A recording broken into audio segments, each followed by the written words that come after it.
Dr.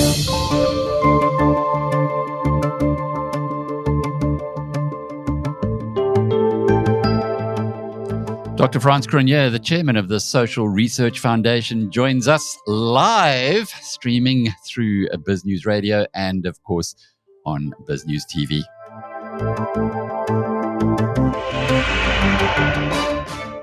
Frans, you guys have been in the news a lot lately with the research that has been done.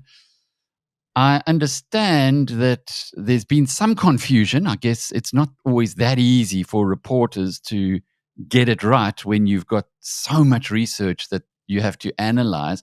But maybe let's just do a bit of headline stuff, because the real headline stuff is the GNU, or Government of National Unity, working in South Africa according to the voters? Yeah. Alec, hi. We had about 100 days into the GNU. We've tested opinion again.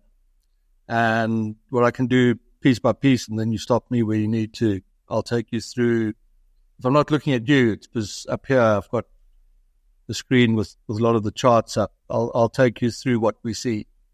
So, how do you, let's see what people think. If you say to people, if elections were taking place today, which party would you vote for? And we model that for the same turnout as the election in 3 months ago. Then what has happened is this. Support for the ANC is up from 40%, because that's what it got in the election, to 45%. Now, the margin of error on the survey is 3%. So that means we could be 3 percentage points out, below or above our figure. So no, we got to stop there. We got to stop there. 45. That's a substantial. That's more than 10 percentage points. 10%, 5 percentage points. Yeah. Mm. Yeah. So those are big numbers. Twice the margin. It's almost twice the margin of error of the survey.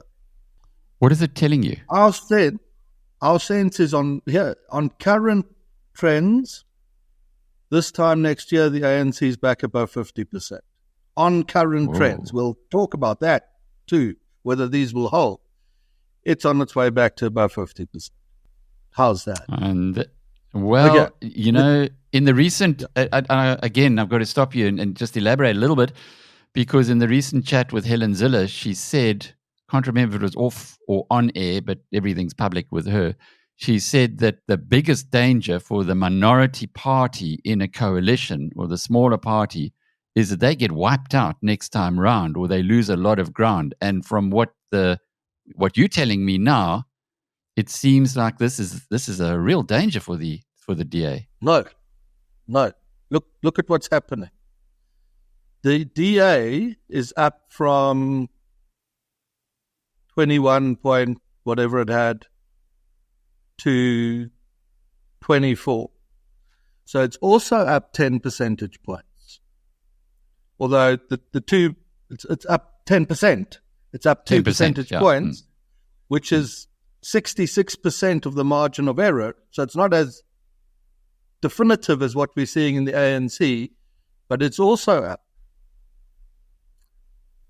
The overall, if you're in the GNU, it doesn't apply to quite everyone, but generally, if you're an anchor tenant of the GNU, you're up over the last 100 days, strongly.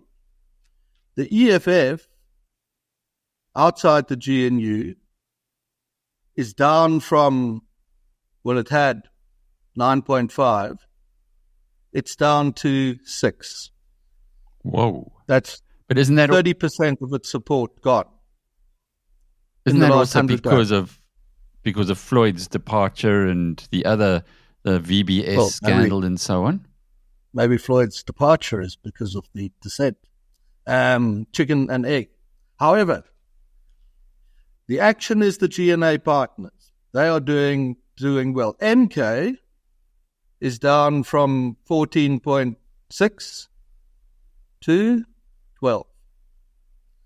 The entire quantum of the ANC's lift is accounted for by the slippage of MK and the EFF. the entire quantum of the DA's lift in the main is accounted for by the slippage of ASA and the Freedom Front. ASA? Action South Africa? ASA and or the Action Freedom SA? Front. Mm-hmm. Yeah, action. Yeah, and action. What's happened with Action SA? No, I think it's we got it now at rounding it to 0.5%. So I think it's on the way out. But we'll see. So main point number one, to start with, 100 days in, the GNU partners are both growing, the key partners. People outside the GNU in the main are diminishing. The ANC is on its way back to 50 plus, if the current trends hold. We'll talk about Gauteng, because that might interrupt what we've seen in the last 100 days. And the DA is not being wiped out by the ANC's growth. So there's step one for you. Let me take you perhaps to, let me find something Frans, before you go to step two, what about the other two major members of the Government of National Unity? And here I'm talking about the IFP and the Patriotic Alliance. We've seen a lot of publicity around Gauteng McKenzie, most recent stuff, not so good, but how have they done in those polls, and indeed the IFP as well? The IFP is up inside the GNU from 3.8 to 5. That's a bit of MK. And the pattern is perfect. Gauteng McKenzie is up from 2.06 to 4. Whoa. Isn't that amazing? That's a doubling. Yeah. But people like the GNU. That's why. Well, it's inside the margin of error, is doubling. So it is up. It's strongly up. Whether it's doubled or not, hard to tell. It's because people like the idea of the GNU. So let's go to something like this.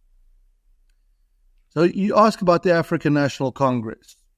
Are they performing well or are they performing poorly in the GNU? People who say they're performing very well or quite well, if you add them together, of all voters, 60-something%, low 60s, say the ANC is doing well in the GNU, which is a very strong number for them. Amongst black voters, the ANC doing well in the GNU is 67%. That's a very, very strong figure for them to have. If I scroll down to, let's go to the DA, are they performing well or are they performing poorly in the GNU? For all voters, 67% say they're performing well in the GNU. Amongst black voters, that is about 64%, very strong. This is very interesting. The DA inside the GNU gets pretty good reviews from black voters. The DA outside the GNU, not as much. But these aren't necessarily voters who are going to break to the DA. They just like the idea of the DA's performance inside the GNU. And earlier when we spoke, I don't know, a few weeks ago, one of the things I said to you is this GNU deal works structurally because the DA constituency is the established multi-generational middle class. They're shell-shocked by load shedding and state capture and potholes. They're not easily going to vote for the ANC again, even if it performs well. A core ANC constituency is the aspirant middle class on the urban fringe. The DA is too stigmatized for them easily to break towards the DA. So they may stay in their relative lanes. And that is exactly what we're seeing 100 days in. A strong recovery in ANC support and a recovery in DA support, but they're not poaching from each other.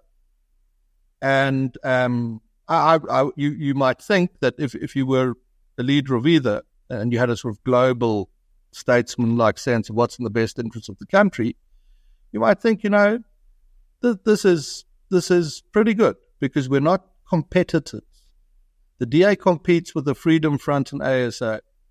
The ANC competes with the EFF and MK. By having excluded some of those, not the Freedom Front admittedly, from the GNU, the two anchor tenants of the GNU are seeing their support improve. I've got to ask you to just elaborate on that, because again, getting back to Helen Zille, she said at one of the BizNews conferences, and has repeated numerous times thereafter, that it's DA versus EFF, that the ANC is yesterday's news. From what the polling is telling us now, that's not actually what the reality is. Well, I don't know. I haven't spoken to her properly for a very long time, and I haven't spoken to her on this data either. So I'm not sure exactly what she's going for. But at a certain level, Helen's of course completely correct that there is a view of the world that's represented by the EFF, and there's a view of the world represented by the DA. These are diametrically opposed, and the ANC is this behemoth of a political organization standing in the middle, will ultimately make a choice one way or the other, and that determines the country's future. So that's what she means. I totally agree with her. Now, Helen's very good, so surprised that we disagree on this with each other.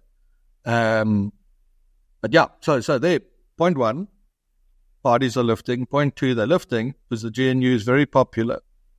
At this, it's only 100 days though. It's still got to perform. So 200 days, 300 days, we'll watch carefully.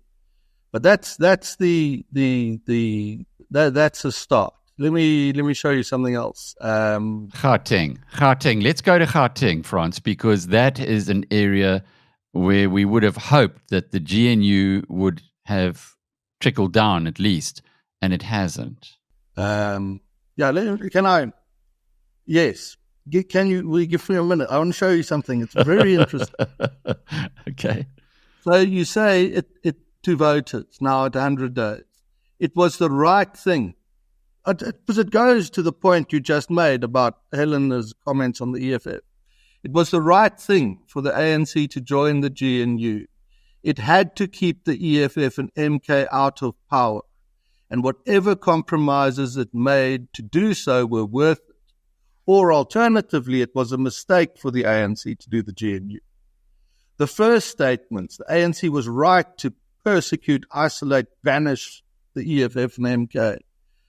A total of 57% of voters agreed that they did the right thing. And voters disagreeing said this was a mistake. That comes to 37%. So there's a 20 percentage point split. And the voters saying it was the wrong thing is a number just slightly higher than the EFF, MK, and sort of radical ANC voter base. So even if you ask the explicit question, was the ANC right to abandon the black nationalist radical parties and break towards what its critics would call the liberal order of the former white opposition to apartheid?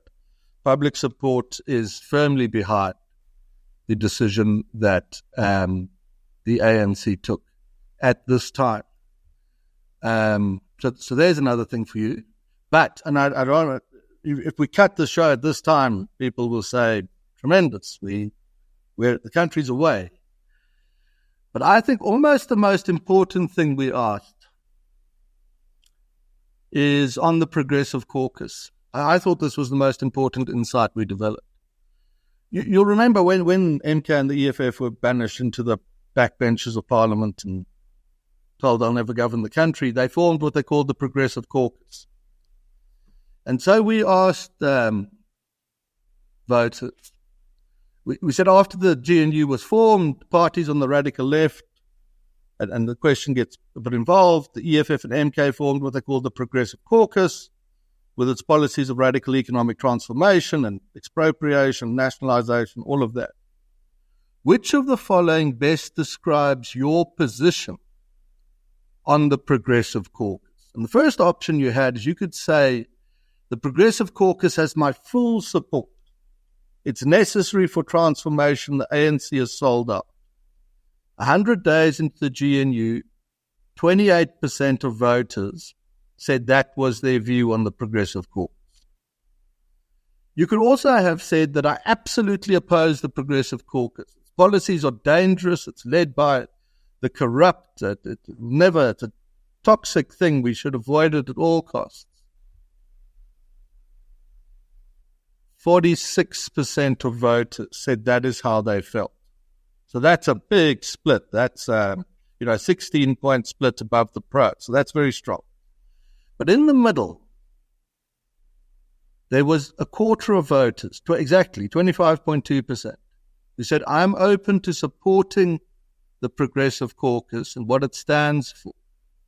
If I'll have a look and see what happens. So 100 days in, the anchor tenants, the ANC and the DA, are growing, and so are most of the members of the GNU. And the public thinks this is great. And even black voters think the DA is doing great, and white voters, never quite sure on the ANC, but it gets a fair chunk of white voters saying it's doing fine. However, I suspect that when we do this again, let's say a year from now, we'll do it ahead of that, but let's say a year from now, if this new government has not been able to bring about material improvements in the lives of people, then there will be the prospect that 25% in the middle that says, I like this GNU, because we know they've also told us that, but I've got my eye on the Progressive Caucus. If that 25% swings and turns negative on the GNU, you flip the entire deal around and you make possible an ANC, EFF, MK deal. And if I were the leaders of MK and the EFF, now, hasn't been great, bad elections, support dipping, I tell them, don't despair. Give it a few months. If this GNU does not perform, and what does perform mean? Let's call it jobs, material improvement in employment levels. You still have you have a very serious shot at flipping this deal around. That might be a good segue into Gauteng, where the nucleus of the resistance to the GNU, if you call it that, appears to be headquartered. Brilliant. But before we go there, this is a very strong message to business in South Africa. The corporates who are sitting on lashes of cash in their balance sheets. Because if they don't do something to support this move, there's a very serious danger. And I think that's a point that any sensible executive who gets this information will certainly be contemplating. But let's go into Gauteng and see how the resistance is doing. Yeah, I don't understand Gauteng. I don't know I don't know who is on whose side attempting to do what. And we, when we tell you something, and we don't qualify it, it's because we don't understand it properly. Well, what we probably understand sufficient of is that there is a view within corners of the ANC that this GNU deal was a mistake. There are people who feel threatened by it, perhaps people who feel threatened by the idea that South Africa might one day be well governed. They might be prosecuted, something like that. And that an attempt is being made in Gauteng to stage an alternative to the GNU. I think one view held in the camp of people who might be attempting to do this is that public opinion in South Africa to date has been utterly moderate and sensible and pragmatic. And there's very little demand for radical populism or populist ideas. And if you are a revolutionary ideologue, this has been a terrible failure on your part, because people aspire to live together in relative harmony, and the poor want to come to cities and get jobs, and no one wants to nationalize Discovery's medical aid schemes. They want to become members of Discovery medical aid schemes. And if you are a radical populist and you want to have any prospect of one day taking over the country, you need to change that. So you need to drive a determined policy of radicalization. And I think we saw one example of that in the incident around Pretoria Girls High. And if you missed that a few weeks ago, some politicians in Gauteng manufactured a incident of racism at Pretoria Girls High and relied on the media, as regrettably it's often too easy to do, to blow this incident up. And a very interesting thing happened in parallel with this, is Thabo Mbeki actually went to investigate. And in the last couple of days, completely cleared the school of any wrongdoing, children or teachers involved. So I think we'll see a hard drive at radicalization. That's step one around Gauteng. I think a second thing that we'll see is a attempt to normalize the idea of the EFF and the government. The ANC represents a particular philosophical strain of Southern Africa's liberation movements that doesn't buy into the sort of Frans Cronje idea of leading a society to the brink of destruction and jumping off the cliff. And in the disaster that follows, to build a sort of Venezuelan Valhalla. The ANC strain of liberation movement is much more cautious. It holds the view that if you run into resistance or trouble, you must pull back, because the purpose of the revolution is to harness the private sector to the revolutionary agenda of the state, not to seize the means of production and run them through the state. So you'd never see the ANC in South Africa actually trying to take over a mine, employ or through the state, employ the staff and sink a shaft and sell commodities. Much rather try to intimidate a mining executive into handing over a chunk of his business. There's a correct sense in the ANC that had they done the EFF deal 3 months ago, the market response, capital markets reaction would have been so negative. The socioeconomic consequences would have been devastating, and the new administration would have come under immediate political pressure domestically, because living growth would have collapsed, the rand would have run away, imported inflation would have taken off. And so you'll see an effort at radicalization in Gauteng, and then what you're going to see is an effort at normalizing the idea of the EFF and the government. By saying to the EFF, please be very moderate in your new role in Johannesburg or Pretoria. We need to get the market response on board and other people on. We need to get business to start saying, it's not, these guys aren't so bad. Once we're firmly back in power, which might be in a few years' time, then we can turn on the revolutionary afterburners. And that is as far as I can make out, the strategy around Gauteng. And it succeeded in Johannesburg, it succeeded in Pretoria. And that's very important, because it means that whatever balance of influence there is in the ANC in favor of the GNU, it's not strong enough under pressure to stand for the GNU. And this is a little crack. It's a way to think of it. It's a little crack in the GNU. We said this, I think, on your show before. And what I think we must be watched now is, does this crack get longer? And does it get deeper?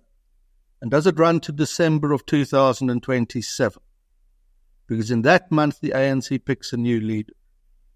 And if this crack leads to that leader and brings him to power, or her to power, whatever it might be, then there's a prospect that this GNU gets flipped in the immediate aftermath of that ANC electoral conference. So that's a country risk now. I'm not saying it will happen. I don't know if it will happen. But radicalization plus normalization of the EFF in government and MK plus this little crack, can take advantage of that 25% of the voter base that says, yeah, we like the GNU, but, we'd look at the Progressive Caucus. That will be the strategy to flip this thing around, if indeed it is undone. Frans Cronje is the chairman of the Social Research Foundation. I'm Alec Hogg from BizNews.com.